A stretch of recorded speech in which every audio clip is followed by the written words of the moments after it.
नमस्कार, आप देख रहे हैं 24 समय न्यूज। पहलगाम में हुए आतंकी हमले और भारत पाकिस्तान के बीच तनावपूर्ण स्थिति के बीच सूरत महानगर पालिका कमिश्नर, सूरत शहर पुलिस कमिश्नर, सूरत कलेक्टर के द्वारा मॉक ड्रिल का आयोजन किया गया था, जिसमें मॉक ड्रिल के कई दृश्य सामने आए। अभी सभी को मालूम है कि पाकिस्तान के साथ में हमारे संबंध अच्छे नहीं चल रहे, इसीलिए केंद्रीय सरकार और राज्य सरकार की गाइडलाइन के तहत जो ऑपरेशन अभ्यास का एक मॉक ड्रिल लिया गया है और उस मॉक ड्रिल के तहत यहाँ पे आज इंटरनेशनल बिजनेस सेंटर में मॉक ड्रिल का आयोजन किया गया है। माननीय कमिश्नर श्री, माननीय कलेक्टर श्री के मार्गदर्शन में यह मॉक ड्रिल लिया जा रहा है। इसमें सूरत महानगर पालिका अग्निशमन विभाग और पुलिस की संपूर्ण टीम, एसएमसी की टीम, ये सब इसमें कार्य हेतु है। ભારત સરકારશ્રી તરફથી આજે સમગ્ર દેશમાં ઓપરેશન અભ્યાસ અંતર્ગત મોક ડ્રિલનું આયોજન કરવા માટેની સૂચના આપવામાં આવેલ છે।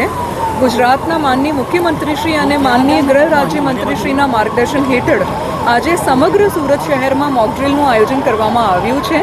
ઓપરેશન અભ્યાસ અંતર્ગત 4 વાગ્યા 49 સ્થળો ઉપર એકસાથે અલાર્મ બજાવવા માટેની કામગીરી કરવામાં આવેલ છે। સુરત શહેરના અલગ અલગ 3 વિસ્તારોમાં इंटरनेशनल बिजनेस सेंटर, हजीरा અને સચિન ખાતે મોક ડ્રિલનું આયોજન કરવામાં આવી રહ્યું છે, જેમાં પોલીસ વિભાગ, fire, ambulance, collector office, corporation, industries અને વિવિધ વિભાગો મળીને મોક ડ્રિલનું આયોજન કરી રહ્યા છે।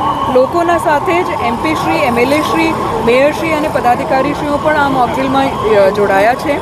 સાંજે 7:30 વાગ્યાથી 8 વાગ્યા સુધી બ્લેકઆઉટનું પણ આયોજન સમગ્ર સુરત શહેરમાં કરવામાં આવ્યું છે।